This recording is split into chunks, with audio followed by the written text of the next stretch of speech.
말씀은 깊은 곳에서라는 제목으로 전하겠습니다.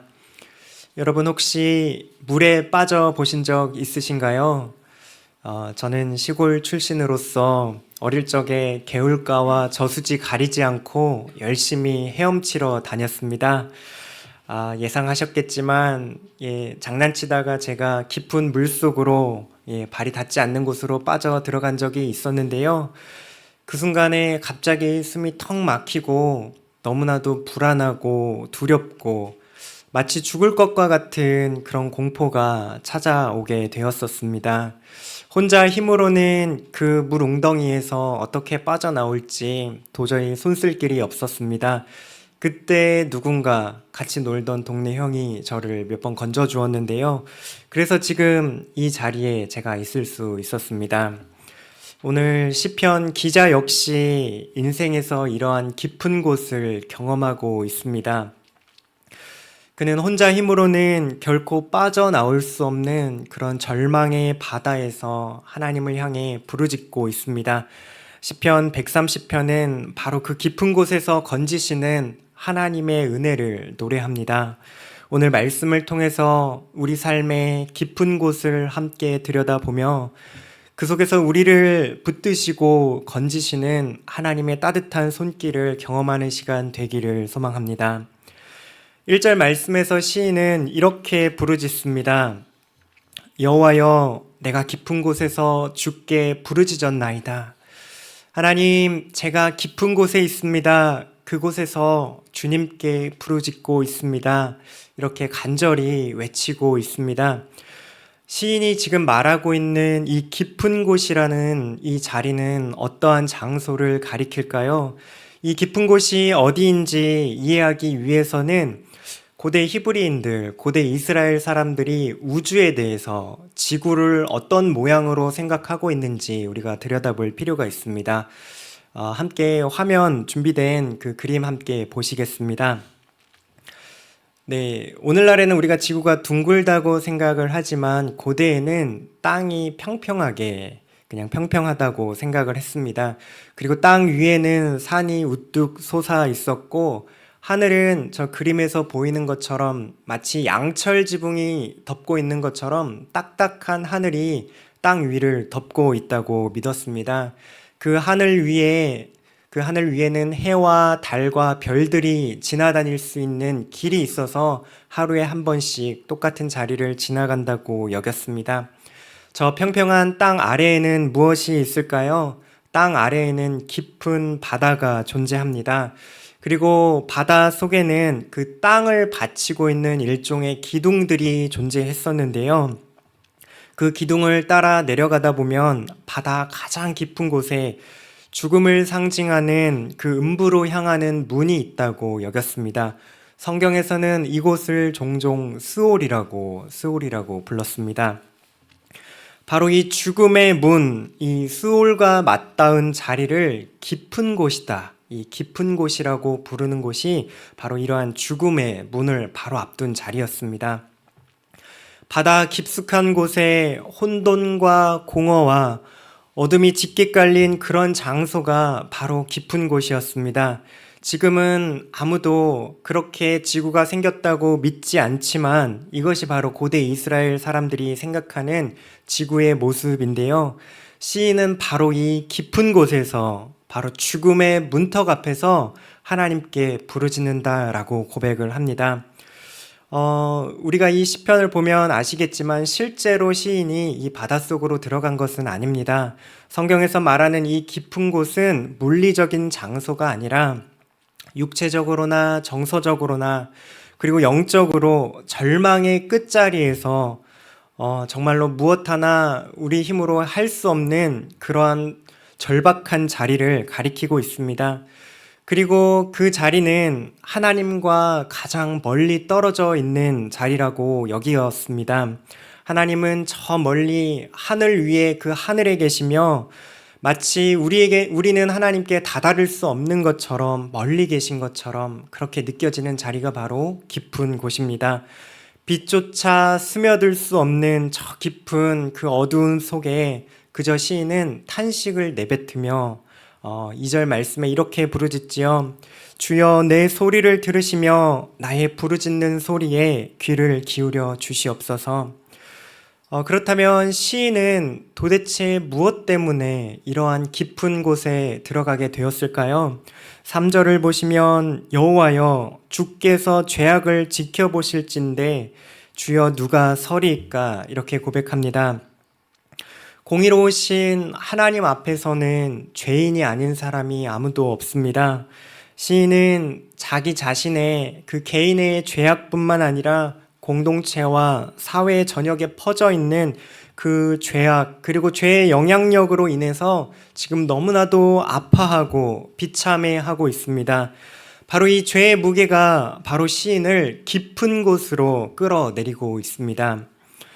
우리 인생에도 이러한 깊은 곳이 있기 마련입니다. 그것은 단지 나 개인의 죄악뿐만 아니라 나 아닌 다른 사람의 죄악으로 인해서 혹은 사회라든지 국가의 타락으로 인해서 찾아올 때가 있습니다. 지금 당장 스마트폰을 열어서 뉴스를 켜면은 뉴스가 있는 사이트에 들어가면 그러한 죄악들이 무수히 쏟아져 나오고 있지요. 어떨 때는 우리가 사람과 사람 사이에 오해와 불통으로 관계가 끊어질 때도 있고 그런 것으로 인해서 우리가 깊은 곳에 빠져들어갈 때가 있습니다. 지금도 세계 곳곳에서는 우크라이나를 비롯하여서 전쟁과 살상으로 무고한 생명이 사그라들고 있습니다. 중독과 기아와 이별과 상실의 아픔이 끊이지 않고 있는 것이 바로 우리가 살아가는 세상입니다. 이렇게 우리는 죄의 영향력 아래에서 여러 가지 신음하고 고통할 수밖에 없는 그러한 현실을 깊은 곳이라고 부를 수 있습니다. 그리고 분명한 한 가지 사실은 무엇이냐 하면은 바로 이 깊은 곳에 우리가 빠져들어가면 우리의 힘으로는 우리 스스로는 결코 빠져나오기 쉽지 않다는 사실입니다. 우리의 어떤 인간적인 노력으로도 어떤 의지로도 차마 해결할 수 없는 그런 한계를 종종 마주하곤 합니다. 오늘 이 예배의 자리에 나온 여러분들의 마음속에도 다른 사람들은 알지 못하는 이런 깊은 곳이 있는 줄을 믿습니다.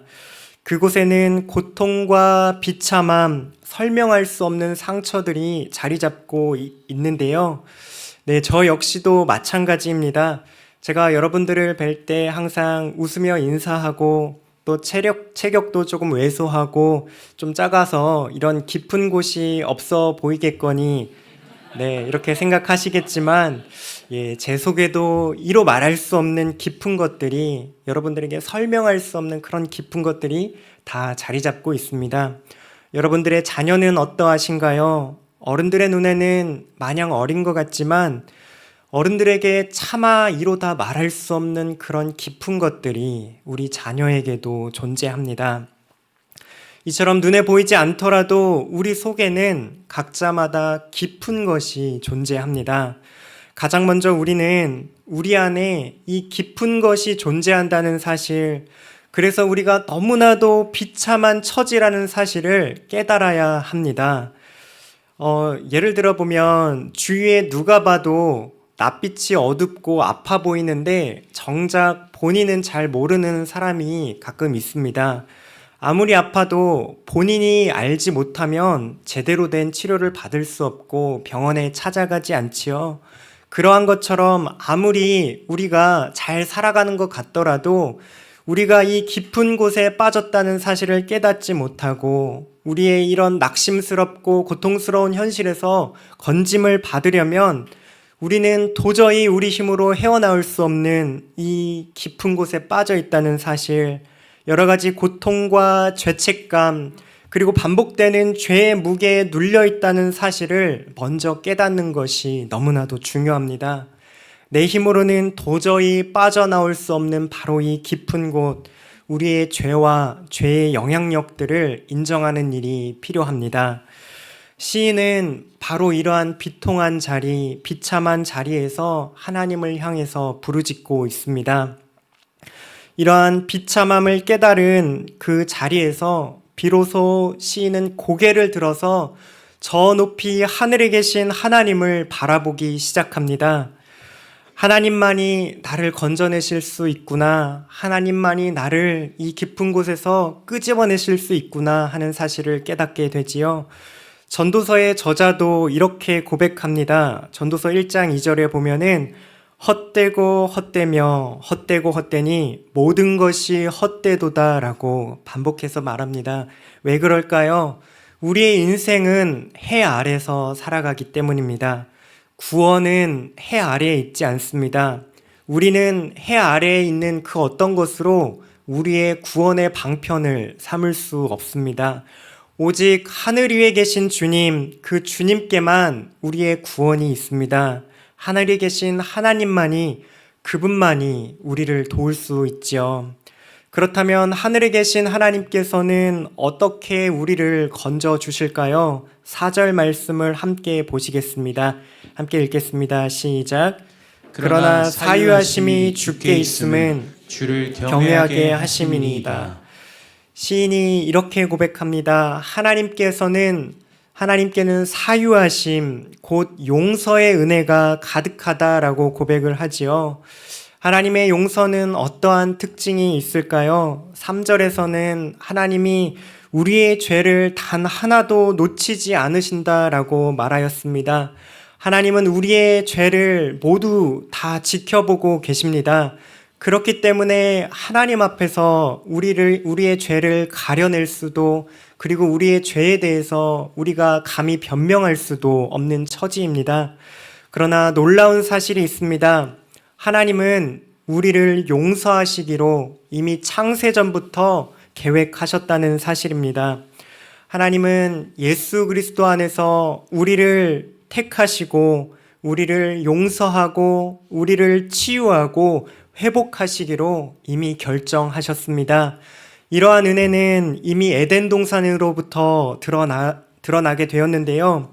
아담이 선악과를 따먹고 수치심에 물들어서 두려워서 숨었을 때 하나님이 그를 찾아오셨습니다.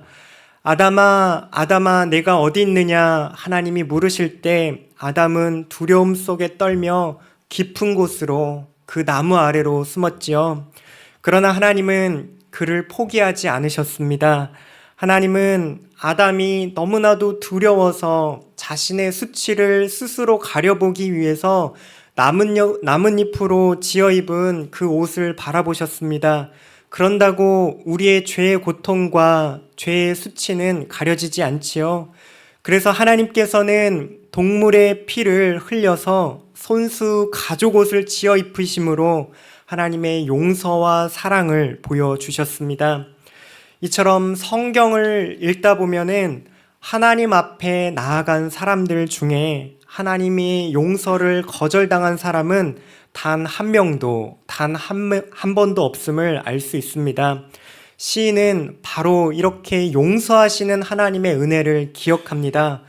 그래서 자신의 비참함을 다 해결하고도 남을 만큼 사랑과 은혜가 풍성하신 하나님 앞에 부르짖으며 나아가고 있습니다. 우리를 거절하지 않는 그 용서를 베푸시는 하나님, 그분만이 우리의 진정한 소망 되심을 믿으며 하나님 앞에 부르짖습니다. 그래서 유진 피터슨 목사님께서 번역하신 메시지 성경에서 4절을 이렇게 번역했는데요. 하나님은 용서가 습관이고 용서가 취미이시다. 이렇게 번역합니다. 이것이 얼마나 놀라운 표현인지 모르겠습니다.